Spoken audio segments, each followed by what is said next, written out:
அனைவருக்கும் வணக்கம். நீங்க பார்த்துட்டு இருக்கீங்க இனியவே குரல் சேனல். உங்க குழந்தைங்களுக்கு அடிக்கடி சளி பிடிக்குதா? கவலையே படாதீங்க. இத குடிச்சதுக்கு அப்புறம் உங்க குழந்தைகளுக்கு சளி தொந்தரவே இருக்காது. இந்த மருந்து செய்ய தேவையான பொருட்கள் என்னென்ன அப்படின்னா, வெத்தலை, ஓமவல்லி அல்லது கற்பூரவல்லி இலை, மிளகு, ஜீரகம், துளசி, சுத்தமான தேன்.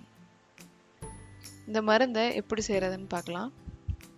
2 மிளகு, 1/4 ஸ்பூன் ஜீரகம், 10லேருந்து 15 துளசி இலை, 3 அல்லது 4 கற்பூரவல்லி இலை,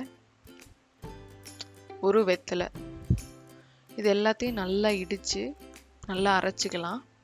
இதில் துளசி, மிளகு எல்லாமே நல்லா மசிஞ்சதுக்கப்புறம் இதில் மிதமான சுடுதண்ணியை ஊற்றி நல்லா கலக்கி விட்டுட்டு வடிகட்டிடலாம். இது கூட 1 ஸ்பூன் சுத்தமான தேனை கலக்கி கொடுக்கலாம். இப்போ 1 வயசு குழந்தை அப்படின்னா ஒரு பாலடை கொடுங்க. இல்லை 2-3 வயசு குழந்தைங்களுக்கு இந்த சின்ன கிளாஸில் 1 கிளாஸ் கொடுத்தா போதும். இதை குடித்தா உங்கள் குழந்தைங்களுக்கு சளி தொந்தரவே இருக்காது.